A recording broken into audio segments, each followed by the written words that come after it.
Christopher, welcome aboard. Pleased to meet you today. There are a lot of interesting topics we're going to talk about today, so I'm so very happy to have you with us. I am delighted to be here and to meet you virtually, Ari. We just had a couple of minutes to talk before the show. And like I said, I'm pretty sure you and I could hang. That's I feel like that's one of the highest compliments one can get. I appreciate that. I want to start with a tough question, and I want to ask you, what was the hardest moment of your either professional or private life? You mean aside from getting ready for this podcast, right? One of the things that I had a privilege to do was testify in front of the uh, House of Representatives Administration Committee in support of the what is now known as the Help America Vote Act. I got involved in learning about voting technology. Actually, when I was in high school, one of the questions on the debate team, where I met my wife, by the way, was whether the Electoral College should continue or not. And that was one of our debate topics. So unfortunately, we did only 50-50 that year, but that's got my interest in voting. Much later on in the 90s, I was working for a consulting company, and we were helping governments around the world prepare for Y2K. Mm. One of the things that I noticed was voting systems were going to be an issue. And I started to write about that and cover about some of the problems that were going to appear in voting systems if they weren't addressed in the election in 2000. Now, you're far too young to remember that, but you may have read in your history books about the Bush versus Gore election in 2000 and issues with hanging chads and voting systems. I actually have one of the voting stations from Broward County, Florida, in my basement. That's awesome. So, and it still has chads in it. But that's what got me interested in voting systems. And and right after that election, I was invited to speak to the House of Representatives committee about what issues needed to be addressed and how to address them. And it was one of my great privileges to do that in service to our country. But yeah, that's a little bit of a stress when you're testifying in front of Congress, even if you're there as a witness and not a defendant. I definitely wouldn't want to be a defendant in front of Congress. I've No, seen some of those videos. Some of those nope, congressmen no, and women were not really, not ever going to be there. Not me. no, yeah, that's so. This is such a timely topic because, for obvious reasons, we've got our elections coming up. Um, I wanted to dive into this a little bit and ask, when you were talking with conference, there was a list of topics that you talked about. What has stayed the same and what is different today? What had been increasing after 2000 was we started to get an increase in confidence again in voting systems. Some of the things that happened in 2000 were on the extreme side, and they were well publicized by the press in a fair and balanced way. That has changed in the ensuing almost quarter century because people now tend to get into a news cycle where they're getting information that is circular. People are isolating themselves typically from a broad-based news and focusing in on news that reinforces their belief system. And to be fair here, it's the algorithms and social media at fault here as much as the individuals themselves. Absolutely, and that's what I'm saying. Right. You watch something, the algorithms pick it Oh, up you and want feed you more of back to this? yeah.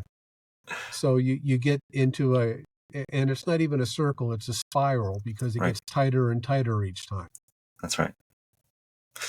And I My think dad used that to say, if you want to know the truth, the actual truth, you've got to read like 3 or 4 different biases, because nobody will tell you the truth. But you can, if you read 4 or 5 different perspectives, you'll get something close to the truth. And your father was a wise man. Um, and that's not what happens a lot of times today. Also, after the election in 2016, there were already starting to hear information from both camps that that election probably wasn't run fairly. It was. You heard that uh, more broadly and louder after the election in 2020, and that election was run fairly. And either way, in 2024, you're going to hear that even more loudly. And I have every confidence that this election is going to be run fairly. But you have to take a look at the processes and the people as well as the results. So, by and large, the manufacturers of the equipment are going to do everything that they can to make sure that each vote that is cast is counted accurately. But there is a large base of people in the United States that believes that we should go back to hand counting ballots. And it has been proven time and time again that that system doesn't work. And there isn't any doubt about it. It just doesn't work. And we can go into as far down in that rabbit hole as you'd like to go. I have examples as recently of June of this year with live data that shows that it doesn't work. So let's break this down. This is such an interesting topic, but my general sense is that the public doesn't understand what are the steps here, or what are the pitfalls in making a election and in a voting process honest and fair. So let's break it down. What is the first step, and what does it go all the way through the process, and what are the different pitfalls? Okay, now what I don't want to talk about here, because I am not an expert in this area, Mm, is voter voter suppression. mm, Who is allowed to vote and who isn't allowed to vote. mm, I do want to point out that there is no actual right to vote in the Constitution itself. mm, All it talks about in voting is in the Section 1, where it says federal elections and the participation thereof will be handled by the states. mm. So that's it. There isn't any federal voting regulation until 1870, almost 100 years after the Constitution was adopted, and it was spurred on by the end of the Civil War. So, there's 100 years of play there. Mm. So that's not really the area that I can address. And What I really, what can that address, means, I'm going to interpret, is right, that, who comes to vote? Does everybody come to vote? Is there any monkey business in making it easier for some people to come to vote versus others? That's really the criteria of what happens until you get to the building or wherever you're going to cast your vote. That's that step in the process. right. Now, once you get there and your vote's in the box, or actually when you're starting to mark the vote to go into the box, I can talk about that. And So you see some interesting, one topic that I've heard come up multiple times is who can vote. Do I right, need an ID to vote? Is that different from state to state? Is there any kind of, what's the process look before I cast my vote? right. And again, that's not where I come in. You got to Mm, be at the ballot box, and that's where we come in. I mean, I do have some personal feelings about that, but and frankly, we even have disagreements between that in our own organization. So that's not our area of expertise. We help once you get to the ballot box, mm, and through the poll book process. So you got to get there. and they say, okay, you're allowed to vote, sign the poll book. That's where we come in. There are some interesting systems that are available. What had been used after 2000 and basically up until 2016 were direct record electronic voting systems, DREs, where you push a button on the screen, just like you do on your ATM or ordering at the kiosk at McDonald's, and it records your selection. And then it gives you a list at the end, and you say, yeah, that's how I voted, and you press a button, and boom, it's recorded. At the end of the day, the machine tallies up all the votes, gives a report to the administrators. They, in one way or another, pass that on to the central administration for the election, typically at the county level or the parish level. And from there, it goes on to the state level, and from there reported to the national level. And if that's all done electronically, that can happen very quickly. But, Is everything today electronic, or is there still various of methods that is happening? well, there have been some steps back from that. One of the things that has happened is that you press a button on the machine and it prints out a ballot, and you hand carry that ballot to a tabulator, and that tabulator reads the machine. Now, something that happened in my own county here in Burlington County, New Jersey, is that the ballot printer was designed to print the second page of the ballot first. It prints the ballot comes out, it goes back into the machine, and then the other side is printed, and it comes back out, and you have your completely printed ballot. But it comes out to the tray, and it gets captured again by the machine, and the other side is printed. However, the machines in my county were designed or were set to print the backside first. And people didn't understand that. So when the ballot would come out, they would grab it. Unfortunately, in the primary elections in June, there was no second page to the ballot. So they were grabbing a blank piece of paper. And at that point, you're done. And that can't be counted because it hasn't been tabulated. So you have voted, but your selections don't count. So tell me more about this two-step process, right? You're printing it, that's something's happening there, but then you're taking it to a different machine to be counted. Tabulated. Is that accurate? Right. Why that separation? Well, because that way the voter can verify that the ballot that they printed is accurate.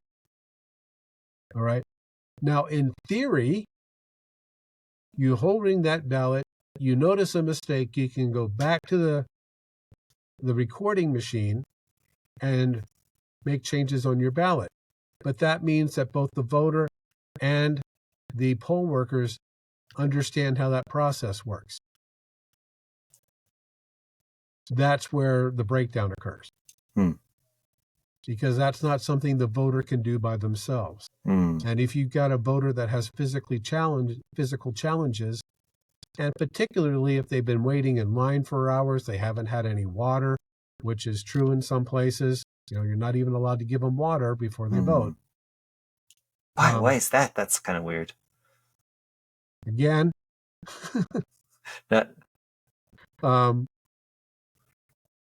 so there are issues with that kind of a system. And some places you still mark the ballot by hand with a marker, a special marker, and then you take that and you feed it into the machine. And the machine is supposed to be able to, you have to completely fill in the circle. Okay, well, what if you only fill in the circle 1/3 or 2/3? So how's the machine supposed to interpret that? Or you draw a line across. How's the machine supposed to interpret that? So again, that's a lot of voter education that needs to happen, and it has to be some intelligence built into the ballot reading device to do that. So in some regards, that's a step backwards. Now, when you go to the point of hand counting ballots, so I've got a ballot and I make a check mark. Well, there isn't supposed to be any extraneous marks on that ballot, right? So did you ever go down a checklist with a pen in your hand and then, you put a dot next to the ones that you've looked at already? In Not some juris comparing with the voters to my 5-year-old son, but he can't hold a pen without having it all over his face, hands, and all over the paper too. That's right. And in some jurisdictions, that would be enough to disqualify that ballot. Hmm. Even putting the marks down where you put the check marks. So that's the kind of things that happened with paper ballots. We're not talking about the process of counting them Hmm. yet. That's just getting them into the ballot box. Right. So So it's really stepping giving you a good way to get the vote, verify it, and output it in a very clean and verified way. That's really that purpose of that first step with the right, tablet or digital device. right, and we have stepped back uh, from that by people that have, you know, I'm willing to bet that very few of those people are only dealing in cash or only writing paper checks, right? There are using ATMs, credit cards, debit cards.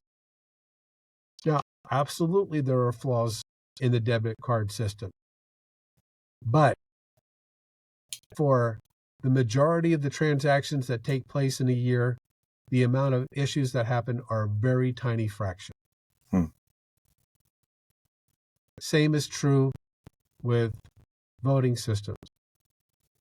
Once the voting system is deployed, the amount of issues that happen because of the voting recording system itself is a very small fraction of the problems in the chain. I'm not saying that it doesn't happen. I am saying it doesn't happen enough to change the outcome of an election.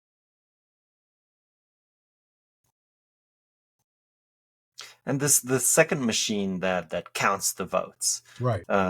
What happens there? You just place it in a box. What's that look like? Right. Well, and depending on the system in use, typically what you do is you feed it into a slot, and that slot takes it into the tabulating machine, which counts the marks, looks at where marks are supposed to be, and determines whether or not there's a mark. That part of the process actually works pretty well in all cases. There is very little issue with the machine interpreting whether or not a box has been marked. Hmm. The issue there is if people aren't coloring it in, they're just putting a dot. This is the person I'm voting for. This is the resolution I'm voting for. Hmm. And they don't fill in the dot completely. Then it can be interpreted. And machines are notoriously bad at interpretation. They're very good at repetitive tasks. Mm-hmm. Machines are getting better at interpretation. That's Wonderful. what AI And is all about. that's really the first printing machine is really also helping the interpretation machine because it's doing a very consistent manner. Exactly. That's Wonderful. exactly the point of the first machine. Wonderful. Christopher, let me ask you something, and maybe this is outside of your purview, but we've all had this vision of people voting from their homes on their phones. What's the future hold to us when it comes to voting technologies? Okay. I know that I'm not supposed to do plugs here, so I'm not going to. But let me just say that there, may be a certain company that I know that actually has that technology now, and you could download an app and do it in your phone today. Today. So in this coming election, you could vote from your phone? No, I didn't Okay. say that. Okay, the technology exists. The technology exists Okay. today. The Would that political technology process. be better or worse than what we're doing today? How do we compare the two? Well, again, that assumes a certain amount of trust and faith in the voting population, and that doesn't exist either. Break that down to me. Explain that to Well, me. for example, I could go out, I could build a bot that votes 17,000 times. Mm. Well, you could also go out and build a bot that does 17,000 transactions out of your bank account, but the bank's going to have something to say about that. Mm. You know? So there are checks and balances in the system, but the population doesn't believe in the checks and balances yet. It was a long time to adopt going from a card-based credit card to the ones that you could wear on your watch or carry in your pocket in your phone. Mm. That was a 30-year learning process. And that's what was happening now. Now, in smaller elections where you have a well-defined population, unions, school board elections, condo elections, homeowners Mm. associations, that kind of stuff, boards of elections, cooperative, that kind of stuff where the voting base tends to know each other, that technology is accepted now. Getting it to the general public in larger elections, that's going to take more time, more education. And maybe I'm preaching to the choir here, but if I'm banking with somebody, they know who I am. They know to take the money out of my bank account. How is a vote so different, right? I'm not gonna take more money than I have from a bank account. If I have one vote in a bank account, it should be one vote, and it should be my bank account. Why is there such a gap here in voting technologies where we're doing so much on digital banking? Well, It, do you know anybody who's had their account scammed? sure, that's a thing, absolutely. Right. And that's why there's the resistance in voting. Because while the banking technology is good, it's not perfect. Hmm. And there are bad actors that work to break the banking system, Hmm. and there would be bad actors that would try to break the voting system. Um, the banking system is getting better and better. The voting systems are getting better and better. Unfortunately, the bad actors are also getting better and better. But we're generally increasing the security faster, generally increasing the security faster than the bad actors are getting better. Is there a trade-off here? And again, maybe this is going beyond scope, but is there a trade-off here between access and security? So how much fraud is there? Maybe it's a small percentage versus how many more people would vote from a, democratic perspective. I can double the people that are voting, but I'll have another 3% fraud. To me, that sounds like almost a no-brainer. Well, it depends on whether, and we're talking about politics now. It depends on. Remember, the people who won get to make the rules, right? Hmm. Okay. So, if you won, the system that's in place works for you, which means that you may not want to make changes to the system. Hmm. Now, if you won and the people that are going to be added to that through that growth are more likely to support your points of view, then you're going to encourage that. But if the people who are going to be added through that growth are not going to be supportive of your point of view, you may not be that so inclined to work to bring that group of people in, right? And typically, those decisions are not made by a nonpartisan or by bipartisan teams. Hmm. They should be, but generally they're not. Who gets to make the rules? Basically, it's the party that was elected. That's Right, that's how it works. right. Do we see kind of back and forth every election that some rules get changed? Uh, Not every election, because you not only have to have the leadership in place, but you need to have both houses of Congress in Hmm. place. And that doesn't happen very often. Hmm. And when it does, generally voting systems are not the highest priority. Hmm. Fair enough. Fair enough. I appreciate that. what do you think that the future holds for us? Do you think this is a problem that's ever, and I guess there's a certain bias in me even calling it a problem, but do you think that we will achieve this next level of voting technologies in 10, 20 years? Or is this just one of those things that are going to stay the way that they are? Well, um, it definitely will. It definitely will improve. We're now moving from a generation that watched this technology evolve to a generation that grew up with it. So I'm part of the generation that helped evolve the technology. My sons are part of the generation that was evolved by the technology. Hmm. So you're going to see an increasing comfort level. You know, there are still people, that I know that don't know how to compose an email. And as surprising as that may be to some people, you know, it's an intelligent individual who just never gained that life experience. Hmm.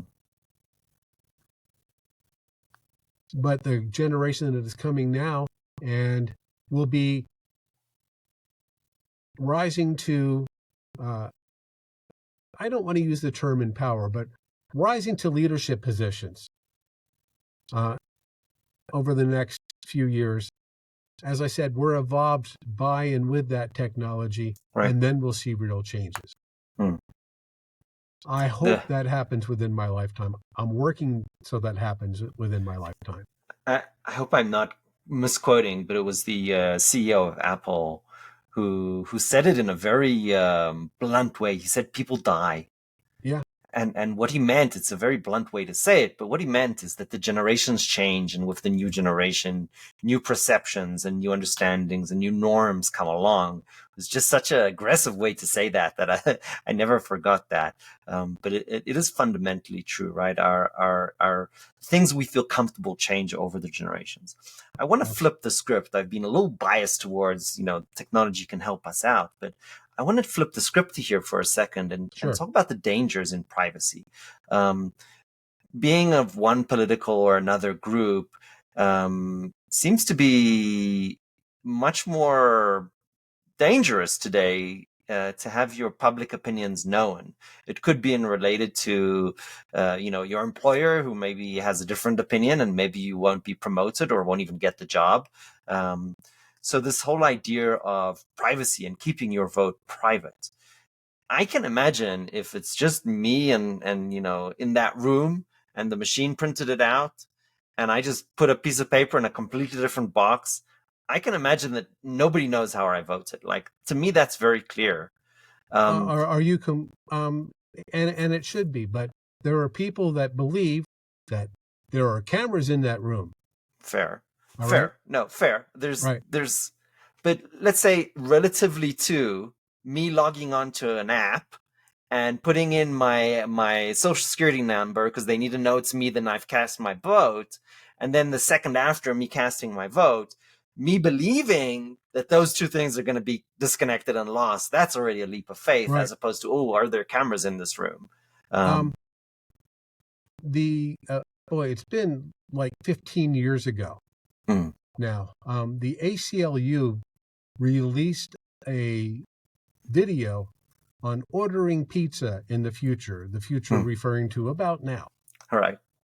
And this guy calls up, hands free from his phone, and says, "Hey, I want to pick up a pizza."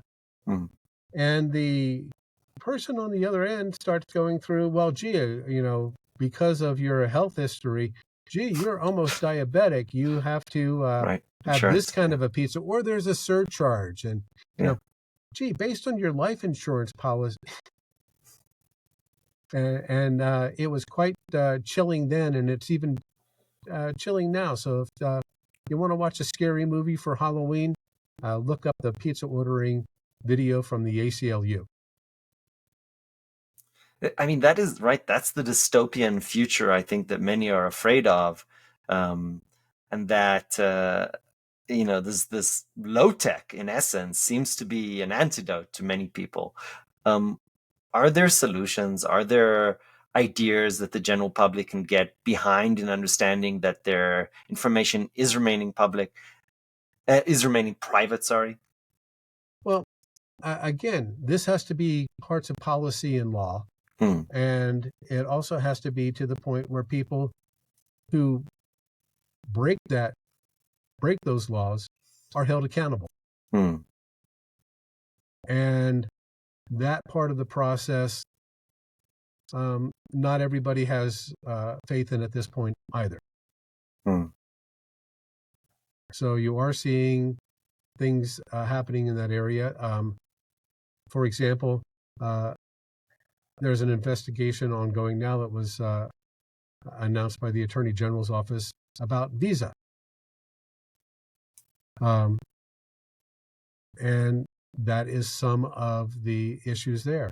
Or pricing from Ticketmaster, Hmm. which are being investigated. And all of those kinds of things are need to be factored in and then need to be made policy and through legislation and regulation. Hmm. That's really interesting because good policy and good, let's say, investigative practices and the law to punish people if they do the wrong thing. I mean, obviously that's required, but what strikes me is that that's kind of too late, right? That's after the fact. Um, is is there anything that you're aware that is being worked on that kind of helps the process be safe as it's happening?